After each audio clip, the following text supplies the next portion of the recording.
Portanto, vamos agora explicar essa rotina aqui do Vertex Shader.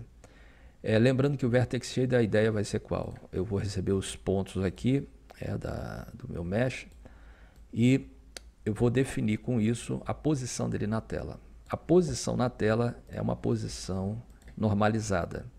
Eu, por acaso, já estou passando os dados normalizados, então eu não preciso fazer nada com essa informação.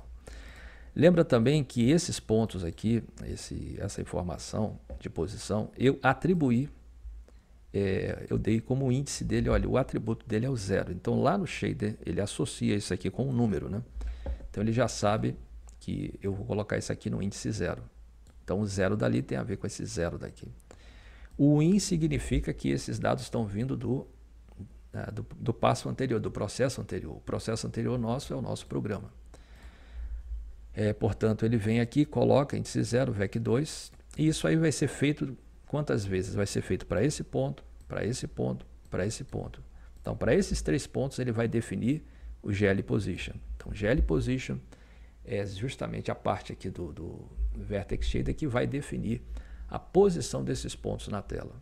Então, ele vai fazer isso para o ponto 1, ponto 2 e o ponto 3. É como se esse programa aqui rodasse 3 vezes. E esse GL Position, como eu disse, ele é uma posição somente que é representado como se fosse um vetor, é uma posição do R3, portanto, uma posição do R3 vai ter x, y, z, e aqui esse 1 é meramente porque está em coordenadas homogêneas, tá bom? Então a coordenada x, y vai ser a coordenada que a gente vai passar para ele e a nossa coordenada z é 0. Então GL Position fica definido dessa forma daqui, tudo bem? Então, depois desse estágio, eu já sei onde esses pontos vão ficar na tela, agora só falta a parte da coloração. Então, na hora da coloração, eu vou agora falar sobre o Fragment Shader. Tem que definir, ele vai fazer a rasterização, vai começar a pintar. E agora, então, eu preciso informar a cor. E para isso, eu tenho que passar para o próximo estágio, né? Eu não vou receber, eu vou passar para frente, passar adiante. Então, o nome, né, a palavra-chave vai ser out. Então, Fragment Shader, por favor, out, esse VEC4 aqui. Aí ele já sabe, então você quer que eu rode isso aqui, eu mande essa informação através dessa variável. E qual é o valor que eu coloquei?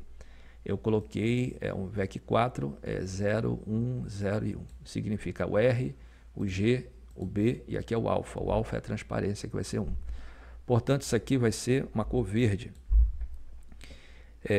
E lembra, olhando aqui, ele vai fazer isso com todos esses pixels aqui. Então, no outro ele rodou quantas vezes? 3 vezes. Esse aqui ele vai rodar para cada pixel, né, que você decidiu que será pixel, né? Ele vai rodar, enfim, sei lá, 20, 40, 50, 100, 200, eu não sei quantos pixels ele vai precisar para preencher aquele triângulo, mas para cada um daqueles ele vai ter que fazer esse programa daqui, tá certo? Agora, o que falta apenas é como nós incluímos isso dentro desse processo, né? Porque até agora não vai acontecer nada. Eu tenho que, aqui dentro do meu programa principal, criar algum mecanismo para que o computador, né? O programa em si, ele leia isso aqui, leia esse, verifique se está certo, ou seja, que ele compile, compilando, vendo que está coerente, ele vai fazer o quê? Ele vai linkar esses dois para criar um programa. E esse programa, pronto, é o programa que eu quero para que seja lançado lá na minha GPU, e aí com isso eu vou ficar aqui simplesmente manipulando e vendo aqui o triângulo sendo desenhado na cor que eu especifiquei aqui, que foi a cor verde, tá bom? Portanto, aqui no nosso programa, o que está faltando para aparecer esse triângulo? Basta criar essa função, né? Após você ter feito todo lá o setup do buffer, basta você chamar uma função para compilar e linkar os shaders. Portanto, eu vou precisar ler esses shaders, né? o Vertex e o Fragment Shader. Então, para isso, eu criei aqui uma função que é para ler. Aí você passa a pasta onde ele se encontra. Para isso eu vou precisar também desses headers aqui, do string, fstream, ssstream. Então essa aqui é uma função clássica, tá bom? No final vai retornar o que? Vai retornar um string. Então voltando aqui, essa função compilar e linkar, ela vai ter aqui 8 passos que você tem que seguir. Aí quais são os passos? Primeiramente, criar os objetos. Isso aqui é só um identificador. Eu create programa, criar o shader, o vertex, e depois criar o fragment. Uma vez tendo esses identificadores, então eu começo a ler esses programas, né? Então eu chamo aquela função auxiliar, ele vai e pega o vértice, né? O vertex shader, e passa para esse string aqui. A mesma coisa ele faz com o fragment shader. Isso aqui agora é um string. Então eu tenho que pegar esse string. Lembra, isso aqui é só um texto, não é nada, apesar de estar aqui com esse layout e tudo arrumado, é só um texto até então. Porém, lá dentro da GPU vai fazer um efeito. Então eu tenho que enviar isso aqui e dizer, olha, isso aqui é o meu vertex shader e esse aqui é o meu fragment shader.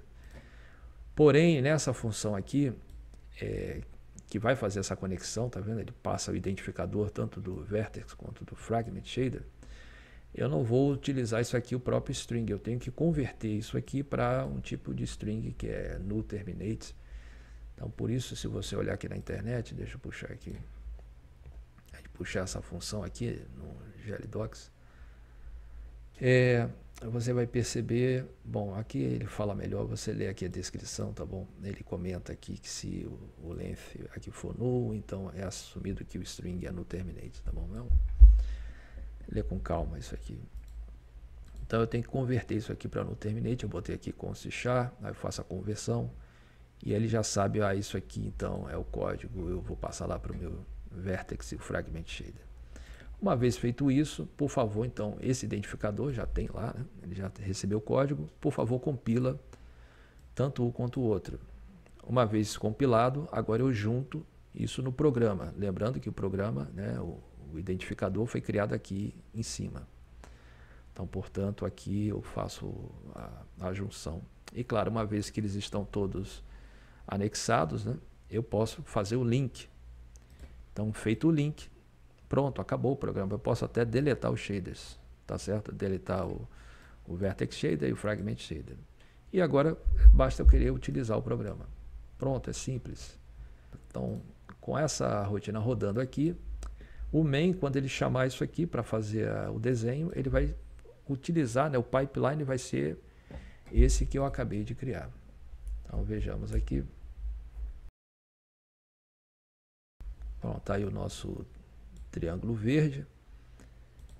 E se eu quiser agora modificar a cor, né, colocar para um amarelo, botar aqui, trocar o vermelho. Aí sai o nosso triângulo amarelo, tá bom? É isso, eu vou terminando por aqui. Até logo, tchau.